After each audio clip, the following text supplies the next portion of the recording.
ನಮಸ್ತೆ ವೀಕ್ಷಕರೇ, AR ಪ್ರಾಪರ್ಟೀಸ್ಗೆ ಸ್ವಾಗತ. ವೀಕ್ಷಕರೇ, ನಮ್ಮ ಯೂಟ್ಯೂಬ್ ಚಾನಲ್ ಯಾರು ಸಬ್ಸ್ಕ್ರೈಬ್ ಮಾಡ್ಕೊಂಡಿಲ್ಲ, ಈಗಲೇ ಸಬ್ಸ್ಕ್ರೈಬ್ ಮಾಡ್ಕೊಳ್ಳಿ. ಹಾಗೆ ನಾವು ಹಾಕುವಂಥ ಪ್ರತಿಯೊಂದು ವಿಡಿಯೋಗಳ ನೋಟಿಫಿಕೇಶನ್ ಮೊದಲು ನಿಮಗೆ ತಲುಪ್ತದೆ. ವೀಕ್ಷಕರೇ, ನಾವು ಇವತ್ತು ನಿಮಗಾಗಿ ಬೀಚ್ ಪ್ರಾಪರ್ಟಿ ಒಂದನ್ನು ತಂದಿರ್ತೇವೆ. ಹಾಗೆ ಇದು ವೀಕ್ಷಕರೇ ಓಪನ್ ಬೀಚ್ ಪ್ರಾಪರ್ಟಿ ಆಗಿದ್ದು ಹೋಮ್ ಸ್ಟೇ ರೆಸಾರ್ಟ್ ಮಾಡಲಿಕ್ಕೆ ಸೂಕ್ತವಾದ ಜಾಗ ಅಂತೇಳಿ ಕೂಡ ಹೇಳ್ಬೋದು. ಈ ಪ್ರಾಪರ್ಟಿಯು ಕುಂದಾಪುರದಿಂದ ಉಡುಪಿಗೆ ಹೋಗುವ ರಾಷ್ಟ್ರೀಯ ಹೆದ್ದಾರಿಯಿಂದ ಕೇವಲ 3 ಕಿಲೋಮೀಟರ್ ದೂರದ ಅಂತರದಲ್ಲಿ ಬರ್ತದೆ ಈ ಪ್ರಾಪರ್ಟಿ. ಹಾಗೆ ಇಲ್ಲಿ ನೀವು ನೋಡ್ತಿರುವಂತದ್ದೇ ಇದು ರಾಷ್ಟ್ರೀಯ ಹೆದ್ದಾರಿ ಕೋಟಾ ಜಂಕ್ಷನ್. ಇದು ವೀಕ್ಷಕರೇ, ಈ ಕೋಟಾ ಜಂಕ್ಷನ್ ಇಂದ ಬಲಭಾಗಕ್ಕೆ ಅಂದರೆ ಪಶ್ಚಿಮ ದಿಕ್ಕಿಗೆ ಈ ರೋಡ್ನ ಮುಖಾಂತರ ಹೋಗಬೇಕಾಗ್ತದೆ. ವೀಕ್ಷಕರೇ, ಇಲ್ಲಿಂದ ಕೇವಲ 3 ಕಿಲೋಮೀಟರ್ ದೂರದ ಅಂತರ ಅಂತೇಳಿ ಕೂಡ ಹೇಳ್ಬೋದು. ವೀಕ್ಷಕರೇ, ಇದು ಫಿಶರೀಸ್ ರೋಡ್ ಆಗಿದ್ದು ಅಗಲವಾದ ರಸ್ತೆ ಆಗಿರ್ತದೆ. ಹಾಗೆ ಕೋಟಾ ಅಮೃತೇಶ್ವರ ದೇವಸ್ಥಾನದ ರಸ್ತೆ ಕೂಡ ಅಂತೇಳಿ ಕೂಡ ಹೇಳ್ತಾರೆ. ವೀಕ್ಷಕರೇ, ಉಡುಪಿ ಜಿಲ್ಲೆ ಕುಂದಾಪುರ ತಾಲೂಕು ಕೋಟಾ ಪಡುಕೆರೆ ಎಂಬಲ್ಲಿ ವೀಕ್ಷಕರೇ ಈ ಪ್ರಾಪರ್ಟಿ ಬರ್ತದೆ ನಿಮಗೆ. ಹಾಗೆ ವೀಕ್ಷಕರೇ, ಈ ಜಾಗಕ್ಕೆ ಬರಲಿಕ್ಕೆ ಅಗಲವಾದ ರಸ್ತೆಯ ಸೌಕರ್ಯ ಇದ್ದು ರಾಷ್ಟ್ರೀಯ ಹೆದ್ದಾರಿಯಿಂದ ಕೇವಲ 3 ಕಿಲೋಮೀಟರ್ ದೂರದ ಅಂತರ. ಹಾಗೆ ವೀಕ್ಷಕರೇ, ಒಟ್ಟು ಜಾಗದ ವಿಸ್ತೀರ್ಣ ಹೇಳುವುದಾದ್ರೆ 1 ಎಕರೆ 36 ಸೆಂಟ್ಸ್ ಆಗ್ತದೆ. ಹಾಗೆ ಒಂದು ಡೋರ್ ನಂಬರ್ ಇದೆ. ಕೋಟಾ ಪಡುಕೆರೆ ಹಾಗೆ ಮಣೂರು ಗ್ರಾಮ ಕೂಡ ಅಂತೇಳಿ ಹೇಳ್ತಾರೆ. ವೀಕ್ಷಕರೇ, ಇಲ್ಲಿ ನೀವು ನೋಡಬಹುದು ಓಪನ್ ಬೀಚ್ ಆಗಿದ್ದು ಹೋಮ್ ಸ್ಟೇ ರೆಸಾರ್ಟ್ ಹಾಗೆ ಇನ್ನಿತರೆ ಪ್ರವಾಸೋದ್ಯಮಕ್ಕೆ ಅನುಕೂಲಕರ ಆಗುವಂತಹ ಆಕ್ಟಿವಿಟೀಸ್ ಮಾಡಲಿಕ್ಕೆ ತುಂಬಾ ಒಳ್ಳೆ ಜಾಗ ಅಂತೇಳಿ ಕೂಡ ಹೇಳ್ಬೋದು. ವೀಕ್ಷಕರೇ, ಈ ಜಾಗ ಇಲ್ಲಿಂದ ಸ್ಟಾರ್ಟ್ ಆಗ್ತದೆ. ಹಾಗೆ ಜಾಗದ ಬಲಭಾಗದಲ್ಲಿ ಕಾಂಪೌಂಡ್ನ ವ್ಯವಸ್ಥೆ ಈಗಾಗಲೇ ಆಗಿದೆ. ಹಾಗೆ ಇನ್ನುಳಿದ ಭಾಗದಲ್ಲಿ ಕಂಬದ ವ್ಯವಸ್ಥೆಯನ್ನು ಮಾಡಿರುತ್ತಾರೆ, ಗಡಿಕಲ್ಲಿನ ವ್ಯವಸ್ಥೆಯನ್ನು. ಹಾಗೆ ಬೀಚ್ ಫ್ರಂಟಿಗೆ ಓಪನ್ ಇದೆ. ಈ ಜಾಗದಲ್ಲಿ ಸಾಕಷ್ಟು ತೆಂಗಿನ ಮರಗಳಿವೆ. ಸಾಧಾರಣ ಒಂದು 30ರಿಂದ 35 ತೆಂಗಿನ ಮರಗಳಿವೆ. ವೀಕ್ಷಕರೇ, ಒಟ್ಟು ಜಾಗದ ವಿಸ್ತೀರ್ಣ 1 ಎಕರೆ 36 ಸೆಂಟ್ ಜಾಗ. ಹಾಗೆ ಒಂದು ಡೋರ್ ನಂಬರ್ ಕೂಡ ಉಂಟು ಇದರಲ್ಲಿ. ವೀಕ್ಷಕರೇ, ಪ್ರವಾಸೋದ್ಯಮಕ್ಕಂತಾನೆ ಸರ್ಕಾರ ತುಂಬಾ ಒತ್ತು ಕೊಡ್ತಾ ಇದೆ. ಹಾಗೆ ಈ ಕರಾವಳಿ ಭಾಗದಲ್ಲಿ ಸಮುದ್ರ ತೀರದ ಜಾಗಗಳಿಗೆ ಸಾಕಷ್ಟು ಡಿಮಾಂಡ್ ಇದೆ. ಹೋಮ್ ಸ್ಟೇ ರೆಸಾರ್ಟ್ ಮಾಡಲಿಕ್ಕೆ ಸಾಕಷ್ಟು ಬೇಡಿಕೆ ಇದೆ ಈ ಜಾಗಗಳಿಗೆ.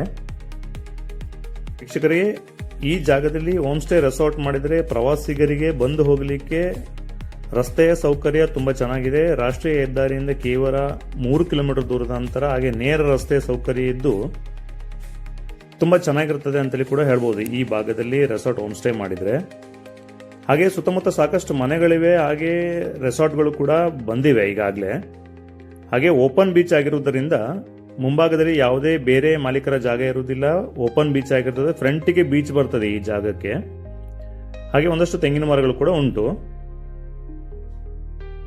ವೀಕ್ಷಕರೇ, ಜಾಗದ ರೆಕಾರ್ಡ್ಸ್ನ ಬಗ್ಗೆ ಮಾತಾಡೋದಾದ್ರೆ ನೀಟ್ ಅಂಡ್ ಕ್ಲಿಯರ್ ಇದೆ. ಹಾಗೆ ರೇಟ್ನ ವಿಚಾರ ಮಾತಾಡೋದಾದ್ರೆ 1 ಸೆಂಟ್ಸ್ಗೆ 5 ಲಕ್ಷ ರೂಪಾಯಿಗಳನ್ನು ಹೇಳ್ತಾ ಇದ್ದಾರೆ. ಹಾಗೆ ನೇರ ಚರ್ಚೆಗೆ ಅವಕಾಶ ಇದೆ.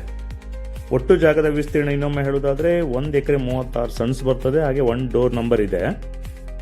5 ಲಕ್ಷ ರೂಪಾಯಿಗಳು ಪ್ರತಿ ಸೆಂಟ್ಸ್ಗೆ. ಸ್ವಲ್ಪ ಚರ್ಚೆಗೆ ಅವಕಾಶ ಇದೆ. ಹಾಗೆ ವೀಕ್ಷಕರೇ, ಜಾಗ ಎತ್ತರವಾಗಿದ್ದು ಲೆವೆಲ್ ಇದೆ ಅಂಡ್ ಸ್ಕ್ವೇರ್ ಇದೆ, ಚೌಕಾಕಾರದಲ್ಲಿದೆ ಜಾಗ. ನಾವು ಲಾಸ್ಟಿಗೆ ಒಮ್ಮೆ ಮಾರ್ಕ್ ಮಾಡಿ ತೋರಿಸ್ತೇವೆ ನಿಮಗೆ. ಹಾಗೆ ಒಂದು ಸೈಡ್ನಲ್ಲಿ ಕಾಂಪೌಂಡ್ನ ವಾಲ್ ಇದೆ. ಇನ್ನು ಉಳಿದ ಭಾಗದಲ್ಲಿ ಕಂಬದ ವ್ಯವಸ್ಥೆಯನ್ನು ಕೂಡ ಮಾಡಿರ್ತಾರೆ ಗಡಿ ಭಾಗಕ್ಕೆ. ನೀವು ಇಲ್ಲಿ ನೋಡ್ಬೋದು, ಇಲ್ಲಿ ಕಾಣ್ತಿರುವಂಥದ್ದೇ ಇದೆ ಗಡಿಕಲ್ಲಿದು. ಹಾಗೆ ನೇರವಾಗಿ ಕಂಬದ ಫೆನ್ಸಿಂಗ್ ಅನ್ನು ಮಾಡಿರ್ತಾರೆ. ಒಂದು ಭಾಗದಲ್ಲಿ ಕಾಂಪೌಂಡ್ನ ವ್ಯವಸ್ಥೆ ಈಗಾಗಲೇ ಆಗಿದೆ. ಹಾಗೆ ವೀಕ್ಷಕರೇ, ಇದು ಕುಂದಾಪುರ ತಾಲೂಕು ಕೋಟಾ ಪಡುಕೆರೆ ಎಂಬಲ್ಲಿ ಬರ್ತದೆ ಈ ಜಾಗ. ಜಾಗದ ಒಟ್ಟು ವಿಸ್ತೀರ್ಣ 1 ಎಕರೆ 36 ಸೆಂಟ್ಸ್. ಹೋಮ್ ಸ್ಟೇ ರೆಸಾರ್ಟ್ ಮಾಡಲಿಕ್ಕೆ ಸೂಕ್ತ ಜಾಗ ಅಂತೇಳಿ ಇನ್ನೊಮ್ಮೆ ಹೇಳ್ತೇವೆ. 5 ಲಕ್ಷ ರೂಪಾಯಿಗಳು ಹೇಳ್ತಾ ಇದ್ದಾರೆ. ಹಾಗೆ ಸ್ವಲ್ಪ ಚರ್ಚೆಗೆ ಅವಕಾಶ ಇದೆ. ಓಪನ್ ಬೀಚ್ ಇದೆ ವೀಕ್ಷಕರು, ಇಲ್ಲಿ ನೋಡ್ಬೋದು ನೀವು.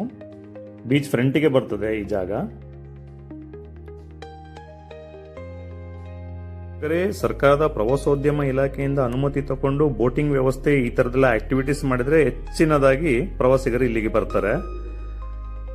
ವೀಕ್ಷಕರೇ, ಜಾಗದ ವಿಸ್ತೀರ್ಣ 1 ಎಕರೆ 36 ಸೆಂಟ್ಸ್ ಆಗಿರುವುದರಿಂದ ಹೋಮ್ ಸ್ಟೇ ರೆಸಾರ್ಟ್ ಹಾಗೆ ಬೋಟಿಂಗ್ ವ್ಯವಸ್ಥೆ ಇತರೆ ಆಕ್ಟಿವಿಟೀಸ್ ನ ಆಧುನಿಕ ರೀತಿಯಲ್ಲಿ ಬಳಸ್ಕೊಂಡ್ರೆ ತುಂಬಾ ಹೆಚ್ಚಿನದಾಗಿ ಪ್ರವಾಸಿಗರು ಬರ್ತಾರೆ ಅಂತೇಳಿ ಕೂಡ ಹೇಳ್ಬೋದು. ಹಾಗೆ ಜಾಗ ಚೆನ್ನಾಗಿದೆ. ಹೈವೇಯಿಂದ ರಾಷ್ಟ್ರೀಯ ಹೆದ್ದಾರಿಯಿಂದ ಕೇವಲ 3 ಕಿಲೋಮೀಟರ್ ದೂರದ ಅಂತರ ಆಗಿರ್ತದೆ. ಹಾಗೆ ವೀಕ್ಷಕರೇ, ನೀವು ಇಲ್ಲಿ ನೋಡ್ತಿರುವುದು ಜಾಗ ಚೌಕಾಕಾರದಲ್ಲಿ ಇದ್ದು ಓಪನ್ ಬೀಚ್ ಇದೆ. ಹಾಗೆ ಈ ಪ್ರಾಪರ್ಟಿ ಮೇಲೆ ಯಾರಿಗೆ ಆಸಕ್ತಿ ಇದೆ ಸ್ಕ್ರೀನ್ ಮೇಲೆ ಕಾಣ್ತಿರುವಂತ ನಂಬರ್ಗೆ ಕರೆ ಮಾಡಿ ಇನ್ನಿತರೆ ವಿಚಾರಗಳನ್ನು ತಿಳ್ಕೊಳ್ಬಹುದು ಅಂತ ಹೇಳ್ತಾ ಇಂತಹದ್ದೇ ಮತ್ತೊಂದು ವಿಡಿಯೋದಲ್ಲಿ ಸಿಗ್ತೇನೆ ಅಂತ ಹೇಳ್ತಾನೆ. ಜೈ ಶ್ರೀರಾಮ್.